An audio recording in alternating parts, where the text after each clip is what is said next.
Hello ನಮಸ್ತೆ friend. ಇವತ್ತು ಇಸ್ಕಿದ ಬೇಳೆ ಸಾಂಬಾರು ಮಾಡೋದು ನೋಡೋಣ ಬನ್ನಿ. ಒಂದು ಅರ್ಧ ಕೆ ಜಿ ಕಾಳು ಇಸ್ಕಿ ಈ ಥರ ಇಟ್ಟಿದ್ದೇನೆ. ಬೇಳೆ ಮಾಡಿ ಬಲ್ತಿದ್ದೆಲ್ಲನೂ ಈ ಥರ ಮಾಡಿ ಇಟ್ಟಿದ್ದೇನೆ. ಎಳ್ಸಲ್ಲ ಎತ್ತಿಟ್ಬಿಟ್ಟಿದ್ದೀನಿ ಕಾಳುಗಳು. ಮತ್ತು ಬದನೆಕಾಯಿ, ಆಲೂಗೆಡ್ಡೆ ಕಟ್ ಮಾಡಿ ನೀರಲ್ಲಿ ನೆನೆಸಿಟ್ಟಿದ್ದೇನೆ. ಸಬ್ಬಕ್ಕಿ ಸೊಪ್ಪು ಒಂದು ಅರ್ಧ ಕಟ್ಟು, ಮೆಂತ್ಯ ಸೊಪ್ಪು ಒಂದು ಅರ್ಧ ಕಟ್ಟು ತೊಳೆದು ಕಟ್ ಮಾಡಿಟ್ಟಿದ್ದೇನೆ. ಇದು ಹಾಕಿದರೆ ಬೇಳೆ ಸಾಂಬಾರು ಚೆನ್ನಾಗಿರುತ್ತದೆ. ಅರ್ಧ ಹೋಳು ಕಾಯಿ, ಒಂದು 3 ಟೊಮೊಟೊ ಹಣ್ಣು, ಒಂದು ಈರುಳ್ಳಿ ಕಟ್ ಮಾಡಿಟ್ಟಿದ್ದೇನೆ ರುಬ್ಬಲಿಕ್ಕೆ, 1 ಇಂಚು ಶುಂಠಿ, 1 ಗಡ್ಡೆ ಬೆಳ್ಳುಳ್ಳಿ, ಒಂದು ಸ್ವಲ್ಪ ಕೊತ್ತಂಬರಿ ಸೊಪ್ಪು, ಧನಿಯಾ ಪುಡಿ 1 ಚಮಚ, ಅಚ್ಕಾರದ ಪುಡಿ 1 ಚಮಚ, ಗರಂ ಮಸಾಲ ಅರ್ಧ ಚಮಚ. ಇವೆಲ್ಲ ಸಪ್ರೇಟಾಗಿ ರುಬ್ಬಿಕೊಳ್ಳೋಣ. ಟೊಮೊಟೊ ಕಾಯಿ ಸಪ್ರೇಟಾಗಿ ರುಬ್ಬಿಕೊಳ್ಳೋಣ. ಒಂದು ಚೆಂಬಷ್ಟು ನೀರು ಬಿಸಿನೀರು ಇಟ್ಟಿದ್ದೇನೆ ಕಾಯೋದು. ಇದು ಒಗ್ಗರಣೆ ಮಾಡಿದ ಮೇಲೆ ಹಾಕೋಕ್ಕೆ. ನೋಡಿ, ಕಾಯಿಯನ್ನು ಸಪ್ರೇಟ್ ರುಬ್ಬಿದ್ದೇನೆ. ಬೆಳ್ಳುಳ್ಳಿ, ಶುಂಠಿ, ಕೊತ್ತಂಬರಿ ಬೇರೆ ಸಪ್ರೇಟಾಗಿ ರುಬ್ಬಿಟ್ಟಿದ್ದೇನೆ. ಟೊಮೊಟೊನು ಸಪ್ರೇಟಾಗಿ ರುಬ್ಬಿದ್ದೇನೆ. ಈಗ ಮಾಡೋದು ಹೇಗೆ ನೋಡೋಣ ಬನ್ನಿ. ಗ್ಯಾಸ್ ಹಚ್ಚಿ ಒಂದು ತಪ್ಪಲೆ ಇಟ್ಟು ಎಣ್ಣೆ ಹಾಕಿದ್ದೀನಿ.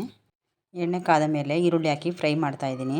ಇದು ಫ್ರೈ ಆಗಿದೆ. ಈಗ ಇದಕ್ಕೆ ಶುಂಠಿ, ಬೆಳ್ಳುಳ್ಳಿ, ಕೊತ್ತಂಬರಿ ಸೊಪ್ಪು ರುಬ್ಬಿರುವುದನ್ನು ಹಾಕಿ ಫ್ರೈ ಮಾಡಿಕೊಳ್ಳೋಣ. ಶುಂಠಿ ಬೆಳ್ಳುಳ್ಳಿ ಪೇಸ್ಟು ಫ್ರೈ ಆಗಿದೆ. ಈಗ ಇದಕ್ಕೆ ಧನಿಯಾ ಪುಡಿ, ಅಚ್ಕಾರದ ಪುಡಿ, ಗರಂ ಮಸಾಲೆ ಎಲ್ಲ ಹಾಕಿ ಫ್ರೈ ಮಾಡಿಕೊಳ್ಳೋಣ. ಮತ್ತು ಇದಕ್ಕೆ ಕಾಳು ಹಾಕೋಣ. ಕಾಳು, ಸೊಪ್ಪು, ಮೆಂತ್ಯ, ಸಬ್ಬಕ್ಕಿ ಸೊಪ್ಪನ್ನು ಕಟ್ ಮಾಡೋದನ್ನು ಹಾಕೋಣ. ಆಲೂಗೆಡ್ಡೆ, ಬದನೆಕಾಯಿ ಹಾಕಿ ಫ್ರೈ ಮಾಡಿಕೊಳ್ಳೋಣ. ಸೊಪ್ಪು, ತರಕಾರಿ, ಕಾಳೆಲ್ಲ ಫ್ರೈ ಆಗಿದೆ. ಈಗ ಇದಕ್ಕೆ ಬಿಸಿ ನೀರು, ಕಾಯಿಸಿಟ್ಟಿರುವ ಬಿಸಿ ನೀರನ್ನು ಹಾಕಿ ಮಿಕ್ಸ್ ಮಾಡಿ ಬೇಯಲು ಬಿಡೋಣ. ತರಕಾರಿ, ಕಾಳು ಎಲ್ಲ ಬೆಂದಿದೆ. ಈಗ ಇದಕ್ಕೆ ರುಬ್ಬಿರುವ ಕಾಯಿ ಹಾಕೋಣ. ಮತ್ತು ರುಬ್ಬಿರುವ ಟೊಮೊಟೊ ಹಣ್ಣು ಹಾಕೋಣ. ಟೊಮೊಟೊ ರುಬ್ಬಿರುವುದು ಹಾಕಿ ಮತ್ತು ರುಚಿಗೆ ತಕ್ಕಷ್ಟು ಉಪ್ಪು ಹಾಕೋಣ.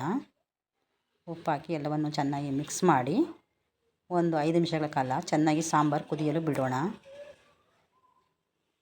ನೋಡಿ, ಸಾಂಬಾರು ಚೆನ್ನಾಗಿ ಕುದ್ದಿದೆ. ಅವರೆಕಾಯಿ ಸೀಸನ್ ಬಂದಾಗ ಸಾಂಬಾರು ಮಾಡಿ ಇಡ್ಲಿಗೆ, ದೋಸೆಗೆ, ಚಪಾತಿಗೆ, ಮುದ್ದೆಗೆ ಎಲ್ಲದಕ್ಕೂ ಚೆನ್ನಾಗಿರುತ್ತದೆ.